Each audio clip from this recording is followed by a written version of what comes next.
CEC Media continuă cu o ediție specială, un interviu cu nimeni altul decât excelența sa Ior Ben-Dor, ambasadorul statului Israel la București. Excelența sa, bună seara, vă mulțumesc pentru prezența la emisiunea noastră CEC Media și oportunitatea de a dialoga despre situația de securitate și geopolitică în Orientul Mijlociu. Bună seara, Răzvan! Pentru cei care nu vă cunosc, sunteți nu doar ambasadorul statului Israel în România, ci și o personalitate care aveți origini românești. Sunteți un cunoscător al limbii române, tocmai de aceea am ales împreună ca eu să vorbesc în limba română, chiar dacă dumneavoastră îmi veți răspunde în limba engleză pentru publicul din România.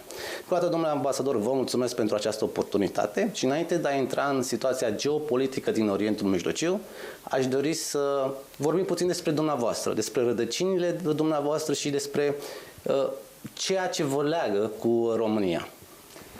Bine, atunci voi încerca să vorbesc în primul rând în limba română și pe urmă să vedem dacă eu voi continua în limba română sau în engleză. Perfect.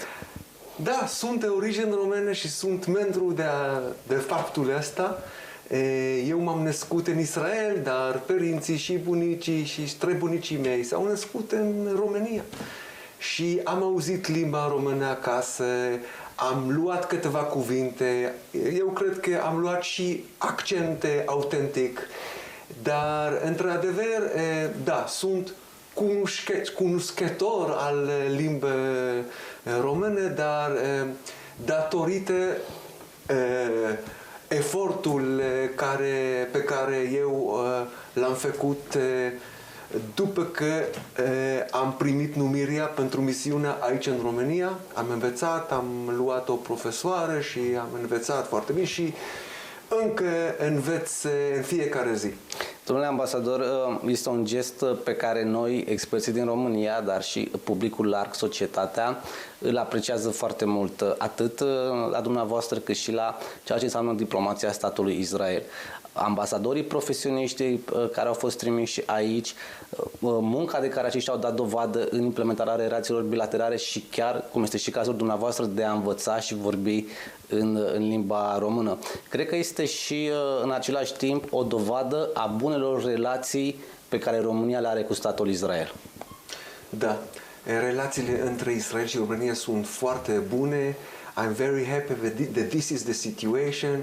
I'm very happy că sunt ambasador Israelului aici în România, o țară prietene noastre, unde eu trebuie doar să muncesc pentru că eu știu că toate ușile sunt deschise pentru noi și eu sunt mulțumit că putem să muncem și colaborăm cu guvernul și cu popor și cu universități și cu lumea academică și pot face vizite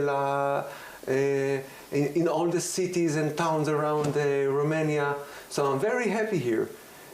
This is a paradise for an ambassador. Romania is very important for Israel. We really appreciate the friendship between Romania and Israel. Apreciem solidaritatea și sprijinul pe care le primim din România, mai ales după că a început războiul 7 octombrie anul trecut. Sunt membru să fiu ambasadorul Israelului aici în România. Eu sunt membru că sunt pentru să reprezint țara unde m-am născut, în țara de unde au venit, unde s-au născut părinții mei. Mulțumim foarte mult, Excelență. Am spus că vom discuta astăzi despre situația geopolitică și de securitate din Orientul Mijlociu, o regiune extrem de importantă, nu doar pentru România, ci importantă la nivel internațional. Și aș vrea să vă întreb, din perspectiva dumneavoastră, cum arată Orientul Mijlociu astăzi, la finalul anului 2024? The Middle East is a very complicated area. It's an area with a lot of conflicts, a lot of wars. Some of the wars and the conflicts are between the Arab and the Muslims and Israel, but many of them are between the Arabs themselves. Look what is happening in Syria, look what is happening in Iraq, in Libya, in Lebanon. It's not just about the Israeli enemy in brackets. It's a lot of conflicts over territory, over different religions, different denominations, over economic interests. And yes, Israel and the Jewish people and all the Israeli people is in the middle of this big problem and big challenge. Yes, we are trying to live in peace with all our neighbors. This was our inspiration, our desire, not since we established the State of Israel in 1948, but even before it, since the beginning of Zionism around 140 years ago, when the first Jews from Romania, by the way, emigrated to the ancestral land of the Israeli people and established some new towns and villages, which was the beginning of the Zionist movement, which opened the way for the establishment of the State of Israel around 60, 70 years later. So, yes, we want to live in peace with our neighbors, and of course we want to live in peace and coexistence with the Arabs who are citizens of the State of Israel. And I think that we have succeeded in doing that with many of them. We've signed a peace treaty. Yes, I know maybe I'm talking now, I'm saying obvious things, but we have to repeat it to remind everyone. We've made peace treaty with Egypt more than 45 years ago now. And then we made peace with Jordan. And we started peace negotiations and the political process with the leaders of the Palestinians, with some of them. We've also started the negotiation with Syria. But of course, when Bashar al-Assad was the president, but now he's no longer there. But maybe we'll return, we'll get back to this issue later in this interview. And of course, the Abrahamic Accords, we've managed to sign peace accords with the Emirates, the Bahrain, and with Morocco. And we've started negotiations, and we were in the middle of process of really maybe signing more agreements with Saudi Arabia, Mauritania, other countries in the Arab or Persian Gulf, it depends how you want to call it, but the Arabs prefer to call it the Arab Gulf, by the way, and others, and some other Muslim countries in Africa and in Asia which are not Arabs. And then, of course, started the war. Why the war started on the 7th of October? Among other reasons, because our enemies, Hamas, and behind them Hezbollah, and behind them Iran, they were not happy to see how Israel is managing to sign peace agreements with millions and millions of Arabs and Muslims, represented by 7 to 10 governments. And they wanted to sabotage it. And this is what they do. They managed to sabotage it, or at least to paralyze it, or to stop it, but not for long. And this is what we have done in the last 14 months, since the war was imposed on us. We showed our enemies that we are really strong. We have some technological advantages. We have some very important military advantages. We are very resilient. We are very patriotic. We love our country. We know that we know how to translate this patriotism and love for our country, how to translate it into willingness to really fight for our home, because luptăm aici pentru a apăra țara noastră. casele noastre și existența noastră. Suntem foarte patriotic și războiul ăsta ne remintește că suntem patrioți și vom face orice lucru pentru a apăra țara noastră. And I think this is the basis for what will happen after all this conflict, all this war is over. There are a lot of Arab countries and Muslim countries who really believe that it's good for them, it's beneficial for them, it's good for everyone to make peace with Israel. And you know what? They don't like Hamas, they don't like Hezbollah, and they are really frightened from Iran. And this is another reason why they want to make peace with Israel. But first, we have to exist. If we want to speak about the possibility of making peace with our neighbors, first we have to exist as a country, as a society, and this is what we are doing. We exist, we are very resilient, we are very strong, and we are very determined to protect our home. Excelență, înțeleg foarte bine strategia Israelului în Orientul Mijlociu și politica sa externă. Din păcate, această viziune corectă o au experții din mediul academic, din presă. În același timp, observăm o amplă campanie de dezinformare și de fake news venită în special din partea Hamas. Multe dintre datele oficiale care apar inclusiv în presa internațională privind numărul de victime, privind evenimentele din fâșia Gaza, sunt de fapt oferite de către Hamas, care controlează regiunea. Și aș vrea să vă întreb în acest sens, cum luptă Israel împotriva acestui fenomen al fake news în momentul de față și care ar fi principalele lecții pe care le-ați învățat în urma întâmplărilor și a propagandei destul de puternice, care pe mine personal m-a surprins, a Hamas. What we are doing is that we are telling the truth.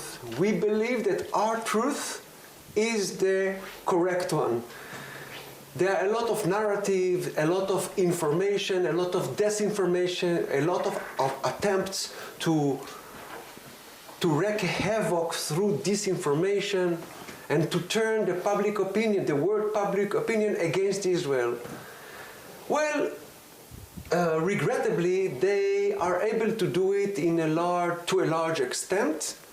But after all, I think and I believe that there's the silent majority in the world public opinion who really support Israel. They don't buy all these lies and all this disinformation.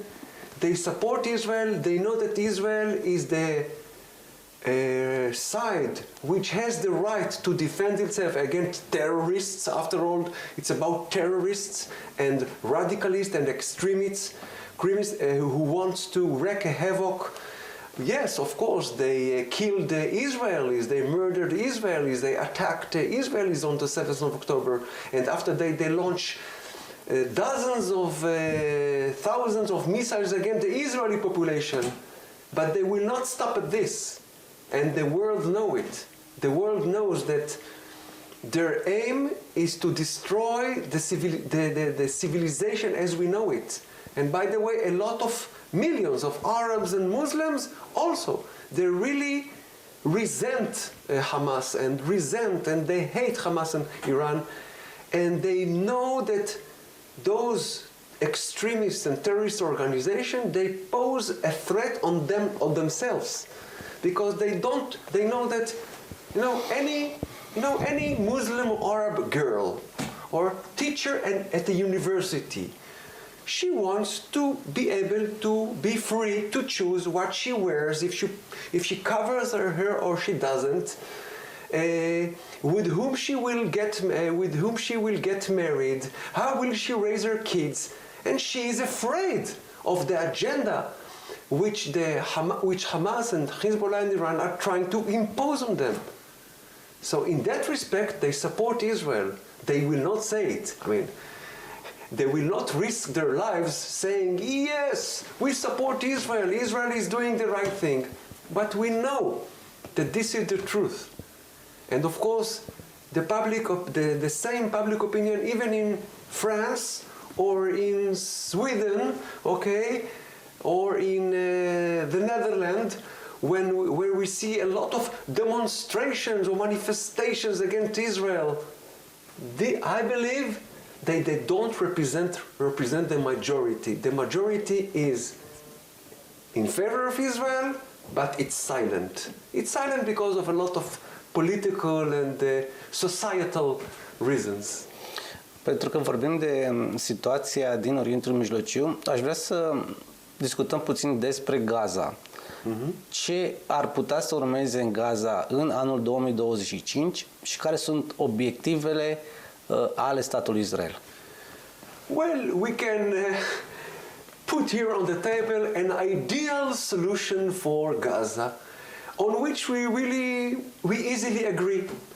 Gaza should be, I mean, if I'm not an Israeli now, I mean, forget about my political view or my realistic view. Okay. I mean, if I'm a Palestinian now, okay, imagine that I'm a Palestinian now, living in Gaza. And imagine that I'm not in favor of Hamas, okay?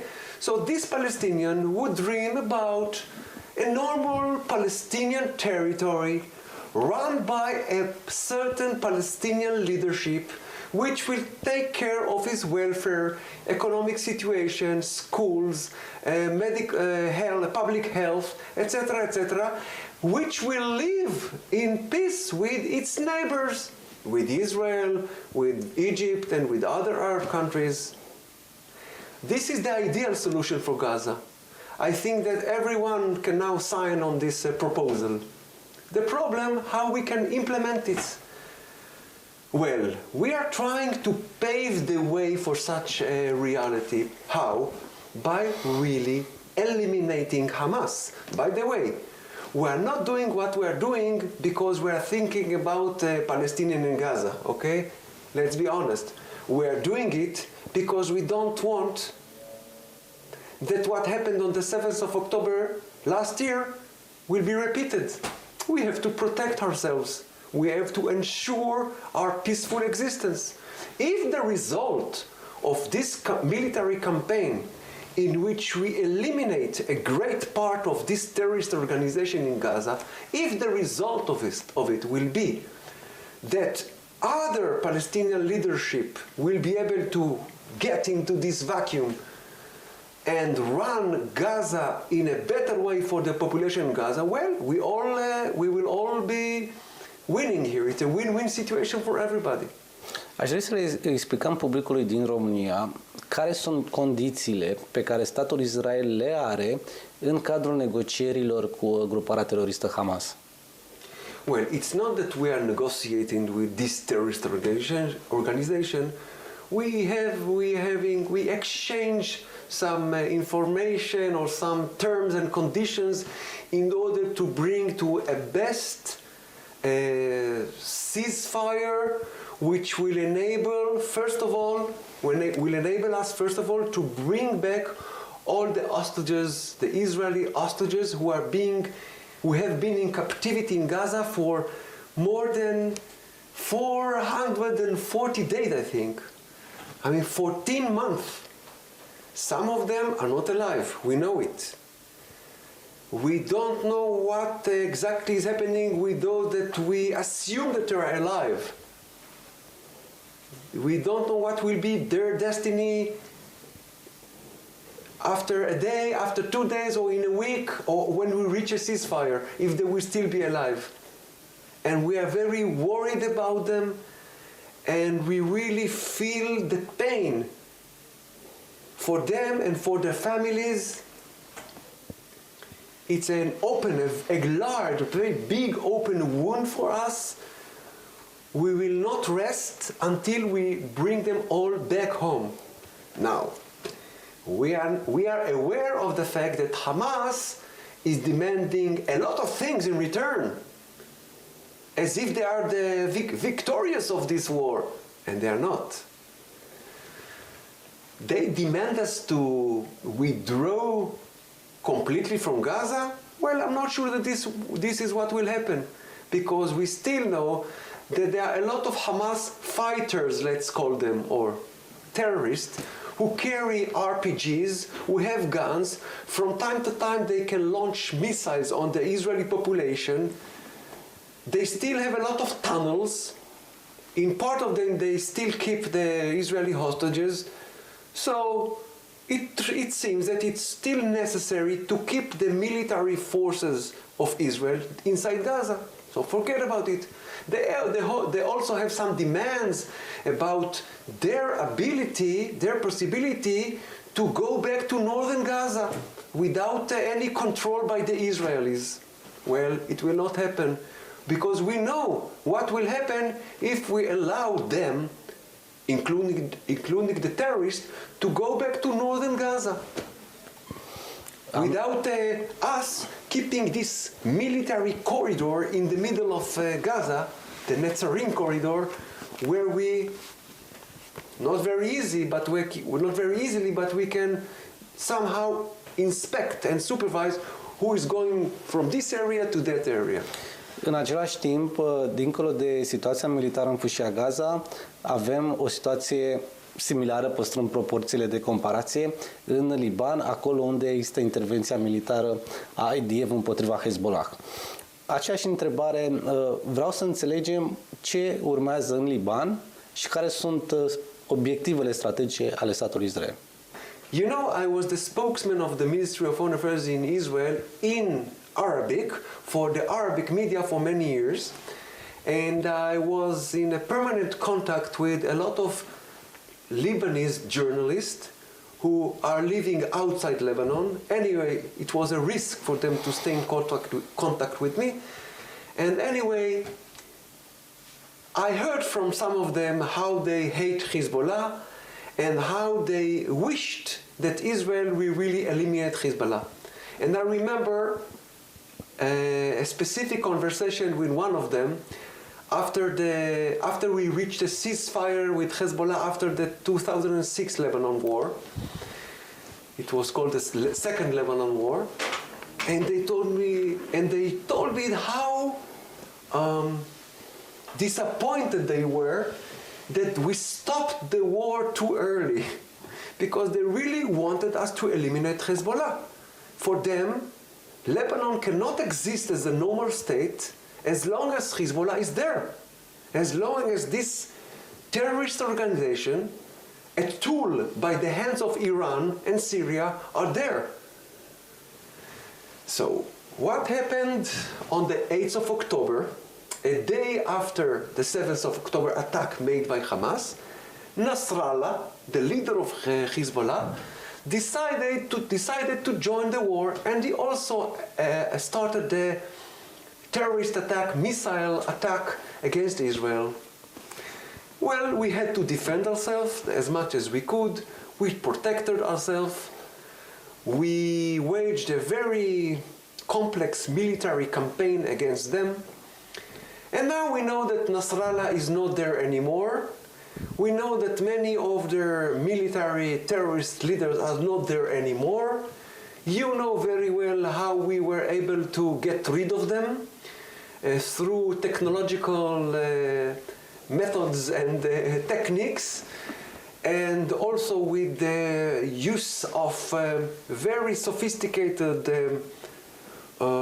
heavy ammunition from the air to target very specific and very to the point headquarters of them, which were built under hospitals and under houses.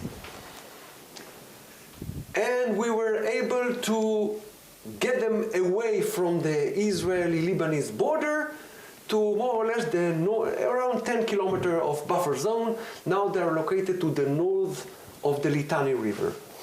And they agreed to a ceasefire with us. And we have managed to eliminate a large percent of their missile arena, missile deposits and munition and long-range missiles with which they attacked Israel and paralyzed the life in at least half of Israel. Now, what will happen in Lebanon afterwards, I don't know. I can tell you, I can speak about a possible future like I spoke about Gaza, okay? If the result of this war and the fact that Hezbollah is now weaker than it was before, if this reality will pave the way for the Lebanese people without our intervention, not at all, if it will enable the positive elements in the Lebanese people to bring about a better leadership from themselves, of course we will be very happy. And by the way, if they will be able to act and to make the political decisions without the intervention and the influence of Syria, now without Assad, or Iran, now it's a weaker Iran, it will be very good.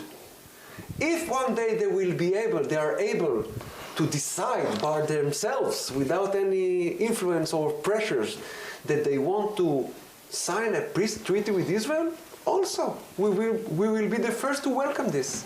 By the way, there is no, and this is what I said many times in Arabic, in the TV channels in Arabic, we have no conflict at all with the Lebanese people. It's only Hezbollah who is insisting on telling the story that we have a conflict with them. How they do it? They claim that Israel is controlling Al-Quds, Jerusalem, and they have to redeem Jerusalem. They have to liberate Jerusalem from the Israeli control. They claim that Israel still occupies some territories of Lebanese soil. It's not true. The UN already said it very clearly after we withdrew from Lebanon in May year 2000. We withdrew completely from Lebanon. Why we withdrew, by the way?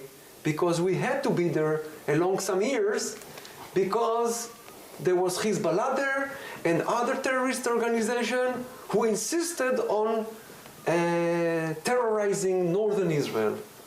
Excelență, ați vorbit despre Siria. Familia Assad a părăsit puterea la Damasc. Cum se raportează statul Israel față de noul regim care a preluat puterea în Siria?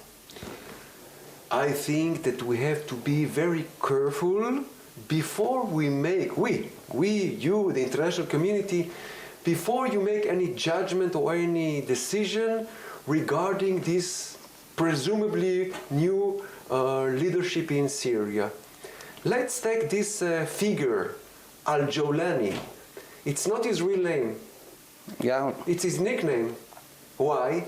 Because he was born or his parents were born in the Jolan, in the Golan Heights. So he doesn't forget, and he prefers to be called Al-Jawlani because he doesn't forget that he wants to fight Israel until he redeems the Jolan from Israel, the Golan Heights from Israel. But forget about Israel. Let's put Israel aside now. He is very extremist. Internally, he imposes on women to cover their hairs. He imposes on women a certain behavior. He is very aggressive, very cruel. I don't think that, we have to give him a chance. We have to give him some time in order to first see how he really can establish his leadership and position as a leader inside Syria, where we will have to overcome all the internal factions and frictions and the conflict between the different ethnic and religious group. The history of Syria is full of examples where it was impossible actually to overcome these frictions. Syria was stable and quiet relatively only when a certain ethnic group, a minority, was able to impose on the population quiet and tranquility and stability with a lot of military power, with a lot of autocratic power. I mean the Assad regime. The Assad regime, the Assad regime, you know very well, they come from the Alawite minority which constitute around 11 or 12% of the entire Syrian population. And yes, they had to impose their power on the others, on the Sunnites, on the Shiites, on the Christians, Druze. Now, will Al-Jolani be able to do the same in democratic ways, or will he have to use his powers? So let's see, let's wait. I mean, let's not hurry up. Excelență, vă propun să continuăm discuția după o scurtă pauză publicitară.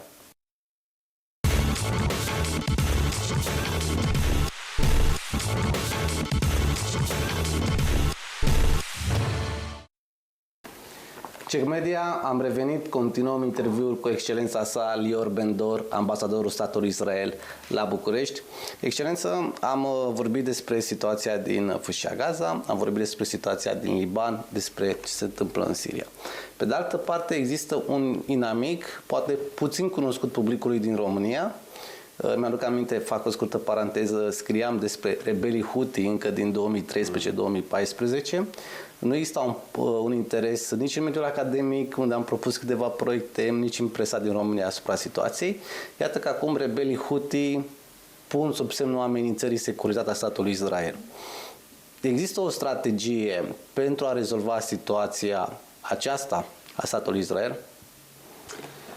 What we know that we have to really eliminate them. Eliminate the threat that they are posing on the state of Israel. We know that they are backed and financed and trained by Iran. And from time to time, they allow themselves to launch heavy, very lethal, very heavy missiles against Israel. And they can kill big numbers of Israelis, and only thanks to the defensive systems that we have, we are managing to intercept those missiles. But we can no longer live under this permanent threat. So from time to time we are waging some military operations. We send our military airplanes to eliminate some of their infrastructures then, and the same is done by the United States, but it's not enough. It's very complex, I must say, because it's a very amorphic organization, and they don't have one head. But we'll go after them. We'll go after them. We will not let them escape their destiny. They don't serve the interest of Yemen. They don't serve the interest of Arabs and Muslims who like to live in peace in the Middle East. They serve only the interests of Iran, of the regime in Iran. So somehow we'll have to convince them that it's better for them to stop throwing or launching missiles on us. În luna noiembrie, Curtea Penală Internațională a emis un mandat de arestare pentru premierul Benjamin Netanyahu. Cum și dacă acest eveniment afectează politica externă a statului Israel, dar și politica sa regională în lupta acestor inamici care pun sub semnul amenințării securitatea? First of all, there's a consensus in Israel. It doesn't matter to what party the Israeli belong to, if they like Netanyahu, if they don't like the Prime Minister Netanyahu. There is a consensus in Israel that this decision made by the International Criminal Court is absurd. Absurd. They are putting the blame on Israel, and they are ignoring the fact that Israel, a democratic country, is defending itself against a terrorist organization. And they want to punish the leaders of Israel and the Israelis who are responsible for the security of Israel, to punish us. If we go abroad, we will be arrested. It's absurd. It's a theater of absurd, and we don't understand. We really don't understand. We have some explanations, we can analyze it, but we really don't understand how come they were able to take such a decision against Israel. I mean, do they really ignore reality? Do they really ignore the facts?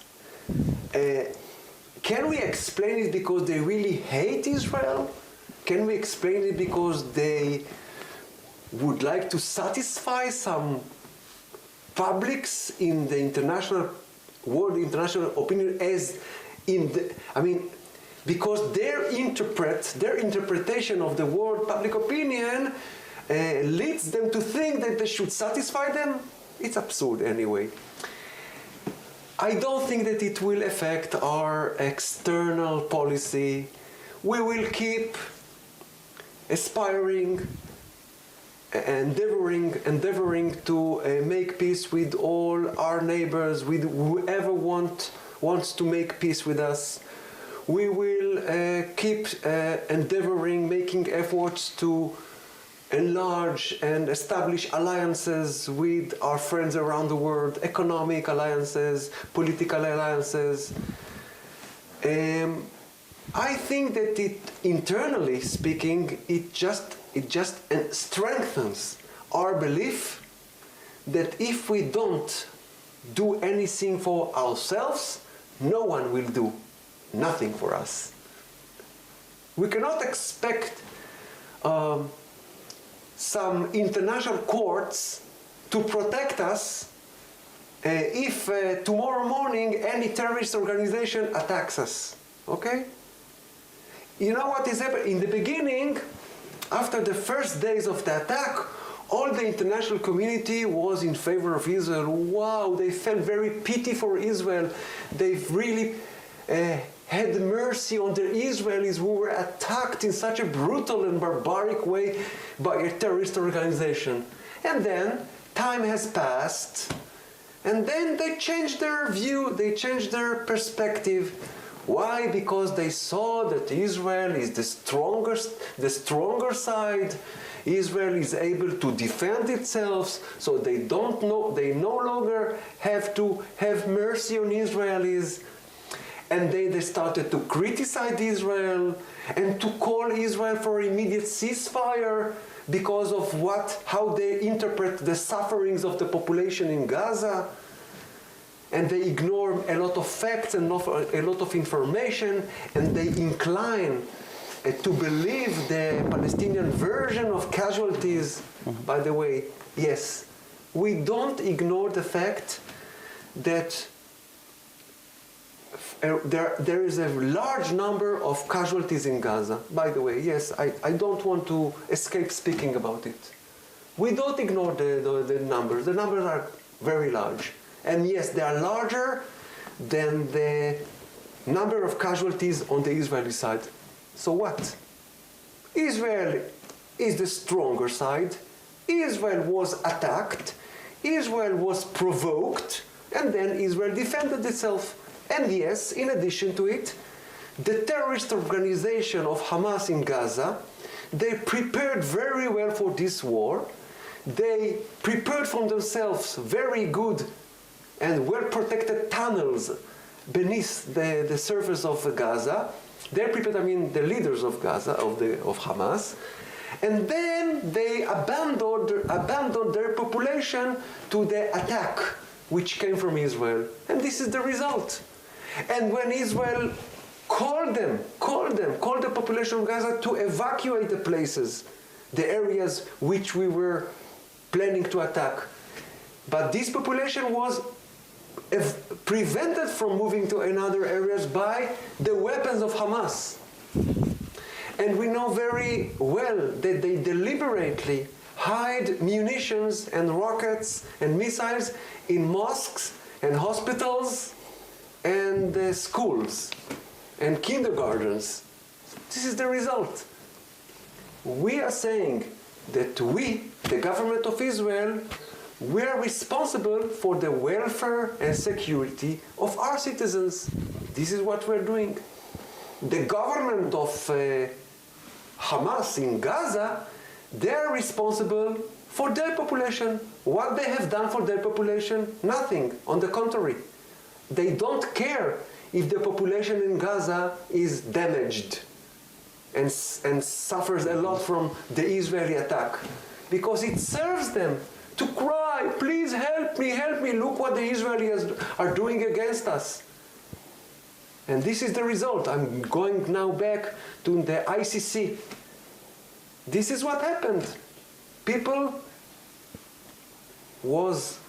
were convinced that the Palestinian version is the correct version. Regrettably. Absurdly. Și să ne apropiem de final. Donald Trump se reîntoarce la Casa Albă. La ce ne putem aștepta, ținând cont de relațiile bilaterale, nu doar dintre statul Israel și Statele Unite ale Americii, ci și de relațiile personale pe care Donald Trump le are cu premierul Netanyahu?